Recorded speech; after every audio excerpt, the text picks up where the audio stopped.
Alhamdulillah, wassalatu wassalamu ala Rasulillah wa ala alihi wa ashabihi wa mawala. Amma ba'du. Saya Aziz Abdurrahman, mahasiswa pasca sarjana Magister Ekonomi Syariah Institut Adabul Islam Sa'ad Bogor. Pada kesempatan hari ini, Sabtu 11 Februari tahun 2023, berkesempatan untuk yang perdana mempresentasikan hasil dari penelitian tesis saya. Maka saya meminta izin dulu kepada Ustaz Amir yang tadi sudah datang dari pagi. Minta waktunya karena tadi dari Pak Dr. Wisno memerintahkan saya untuk yang pertama. Penelitian saya yaitu pemikiran ekonomi Ibnu Taimiyah tentang wilayatul hisbah serta implementasinya di Indonesia. Judul ini saya sudah mengajukan sebetulnya di tahun 2021. Saya mengajukan 3 judul kepada Bapak Dr. Wisno. Yang pertama tentang etika bisnis Islam menurut Imam Al-Ghazali. Yang kedua adalah penjelasan hadis kitab Umdatul Ahkam dari Bab Buyu. Dari 2 judul, satu lagi saya lupa. Yang direkomendasikan oleh Pak Wisno adalah tentang pemikiran ekonomi Ibnu Taimiyah. Jadi Imam Ghazalinya diganti dengan sosok Ibnu Taimiyah. Kenapa sosok Ibnu Taimiyah? Nanti kita akan bahas. Sebelumnya kita lanjut dulu pada slide yang berikutnya. Jadi dari sini ya, Ibnu Taimiyah, sosok ini saya angkat dalam penelitian saya karena orang menyebutnya sebagai tokoh yang reformis. Dalam istilah Islamnya itu mujaddid.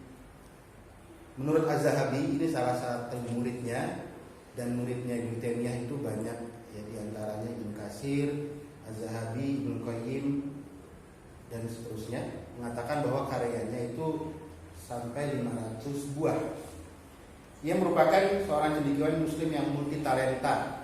Nanti saya sudah menuliskan di dalam tesis saya berbagai macam karya tulis dari Ibnu Taimiyah, mulai dari permasalahan ilmu kalam atau akidah, kemudian fikih, kemudian juga tentang permasalahan ekonomi.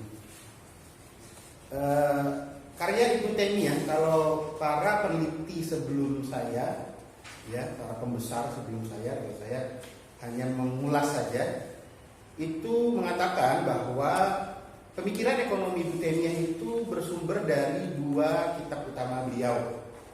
Kitab yang pertama berjudul Al-Hisbah Islam, yang kedua adalah yaitu As-Siyasah Asy-Syariyyah tentang politik Islam. Tetapi saya cenderung mengkajinya dari kitab Al-Hisbah ya, karena permasalahan ekonomi di sini begitu sangat kental sekali. Dan juga ternyata pikiran-pikiran beliau itu sangat relevan dengan kondisi masyarakat saat ini, tak terkecuali di negeri kita, Indonesia. Selanjutnya di dalam kesempatan ini, inilah yang akan saya bahas dari pendahuluan, permasalahan, sistematika penulisan, dan seterusnya. Berikutnya,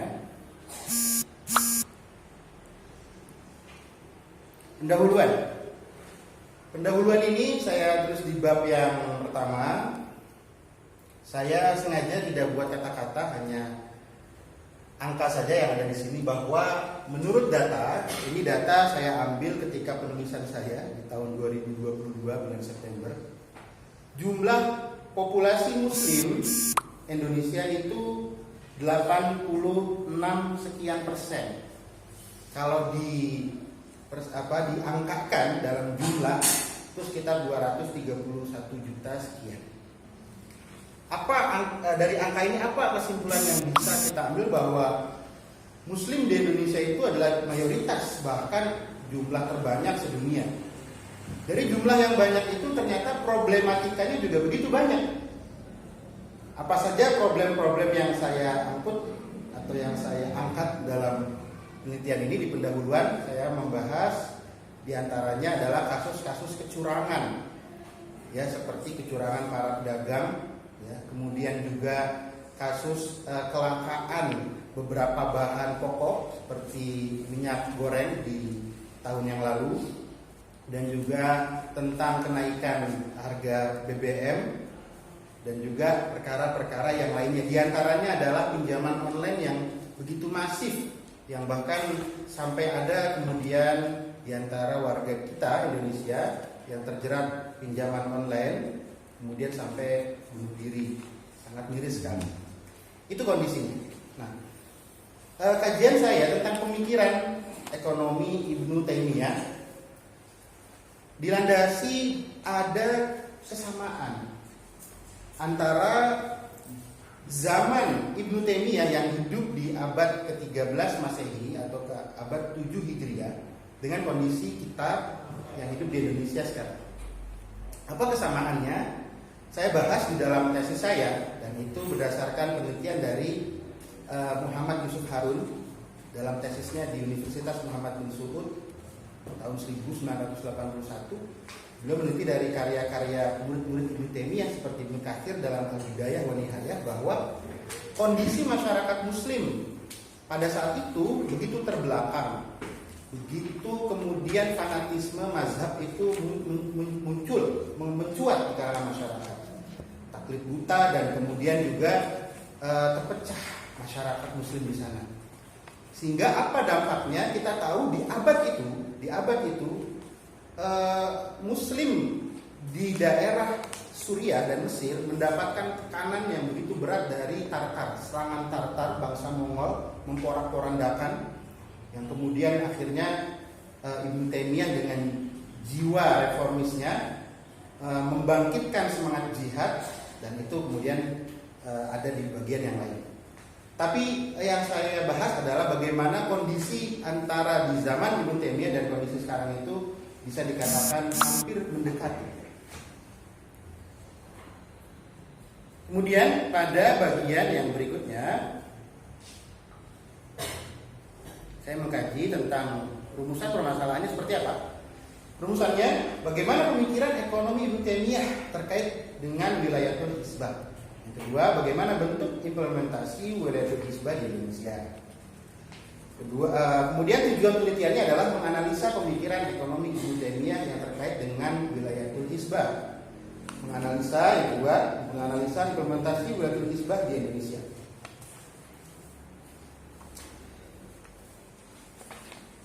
Yang berikutnya, sistematika penulisan ada 5 bab, ya. Yang pertama adalah pendahuluan, tadi sudah kita sebutkan sekilas. Kemudian landasan teori, metode penelitian. Yang keempat adalah hasil penelitian dan pembahasan. Yang kelima adalah kesimpulan dan saran.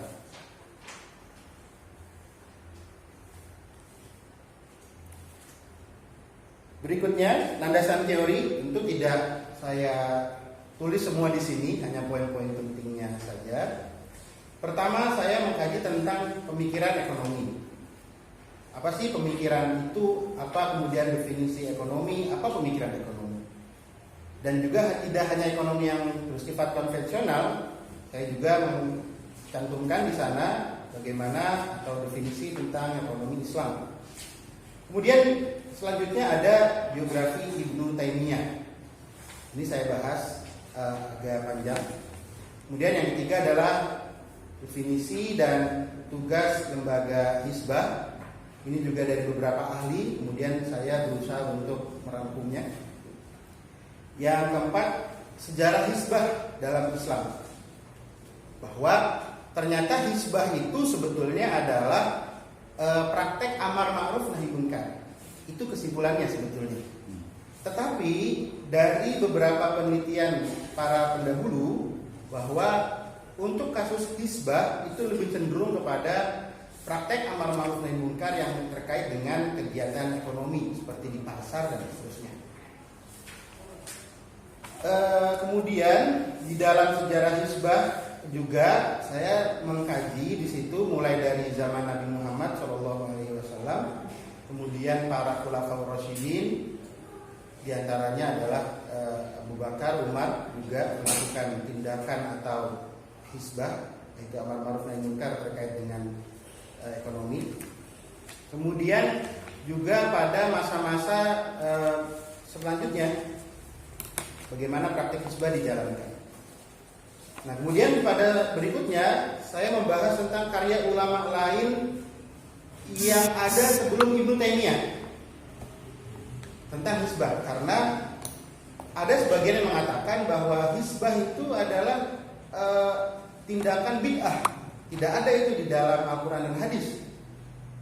Maka saya buktikan bahwa jauh sebelum masa Ibnu Taimiyah, dan itu dimulai dari Yahya bin Umar yang hidup di abad ketiga, beliau menulis kitab namanya Ahkamus Suq, hukum-hukum pasar. Yahya bin Umar itu menulis buku itu Ahkamus Suq, dan beliau hidup di daerah Andalus, sekarang Maroko, perbatasan Spanyol. Ternyata itu sudah ada, dan juga ulama-ulama setelahnya, sampai juga Imam Al-Mawardi dalam beberapa dua karya beliau, diantaranya adalah Al-Ahkam As-Sultaniyah, itu juga membahas tentang Hizbah.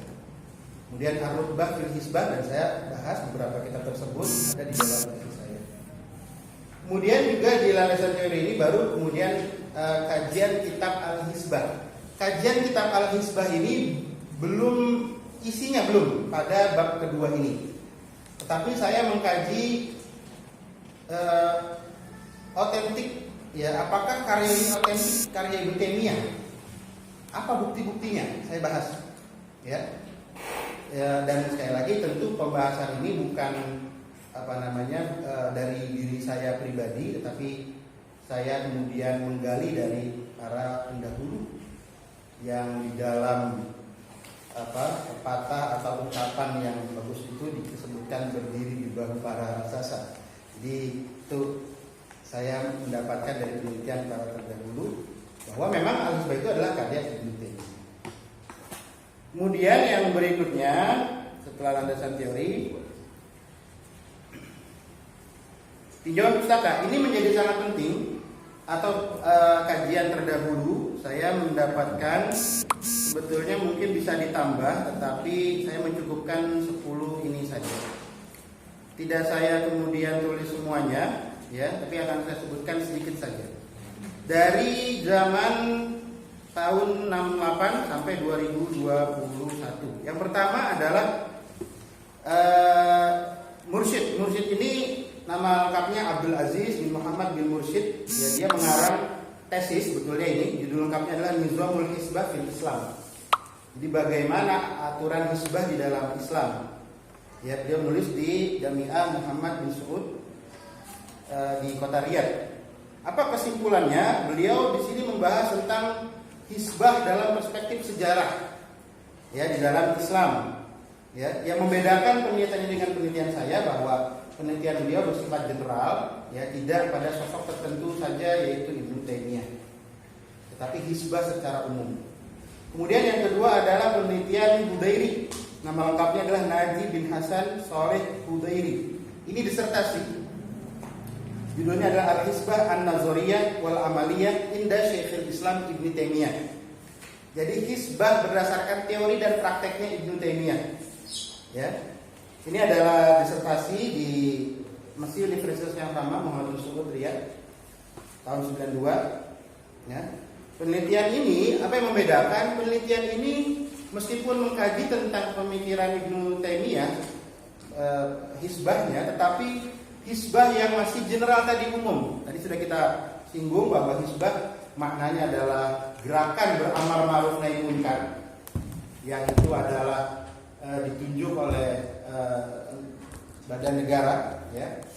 Tapi beliau tidak di sini, bersifat lebih general. Beliau memasukkan di sana, ya, misalkan bagaimana kemudian ada sebuah lembaga yang mengajak orang untuk melaksanakan ibadah sholat. yang mencegah orang dari perbuatan-perbuatan kemaksiatan. Ya. Nah, itu beliau kaji Hudairi ini. Dan juga yang membedakan Hudairi di sini dalam disertasinya merelevansikan pemikiran Ibnu Taimiyah dengan apa yang berlangsung di Arab Saudi. Di Arab Saudi di sana ada lembaga amar ma'ruf nahi munkar, dan itu tugasnya bukan hanya mengurus masalah ekonomi saja. Yang ketiga, penelitian M. Nur Asnawi. Ini asli lokal Indonesia punya, ya. Yaitu tahun 2005, ini saya dapatkan jurnal UIN Malang, jurnal Ulul Albab. Ini penelitian, ya, bukan tesis atau disertasi, penelitian jurnal. Penelitian beliau ini kesimpulannya apa? Bahwa di Indonesia implementasi hizbah itu banyak. Beliau sampai tentang memasukkan kejaksaan, polisi dan seterusnya. Sehingga lembaga hizbahnya ini yang general, tidak ekonomi. Ya. Beliau memasukkan banyak sekali lembaga-lembaga yang menurut beliau itu ada sangkut pautnya dengan lembaga hizbah. Yang berikutnya, yang keempat, Huda. Huda ini adalah Huda Abdul Ghafur Amin, seorang wanita. Ini tesisnya di Universitas Al-Azhar Kairo tahun 2010. Beliau mengkaji tentang al-hizbah wa dawruha fi muhafadzati wal bi'ah, yaitu hizbah dan perannya tentang ekologi, ya, tentang kelestarian lingkungan. Menarik kajiannya Huda di sini, dia mengkaji hizbah tetapi justru dari sisi yang lain, yaitu kelestarian lingkungan.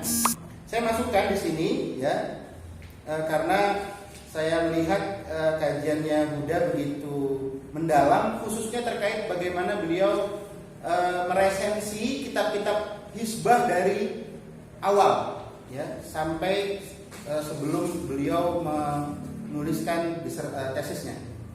Kemudian yang kelima, Ahmad Mujahidin tahun 2012, dan juga lokal, orang Indonesia, yaitu peran negara dalam hizbah, jurnal Al-Iqtisad dari UIN Sultan Syarif Qasim Riau tahun 2012. Penelitian juga mengkaji tentang hizbah, tetapi hizbah yang beliau bahas sekali lagi masih bersifat general, ya, masih bersifat umum, ya, tidak kemudian mendetail. Yang keenam, tesis juga ini penelitiannya adalah Fuad.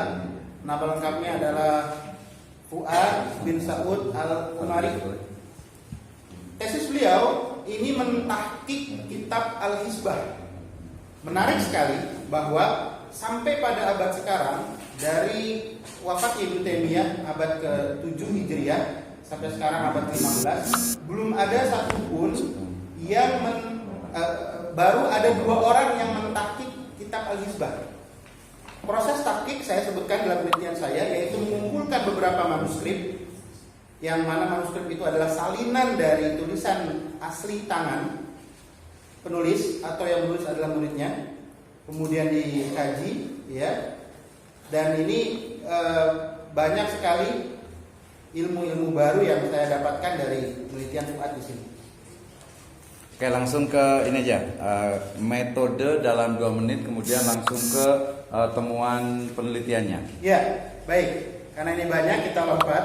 Ya. Yang berikutnya, kerangka ini perlu tidak, Ustaz? Nggak usah. Kita lewat. Metode juga lewat aja, nggak, langsung ke temuannya saja. Baik. Temuan penelitian. Metode, hasil penelitian.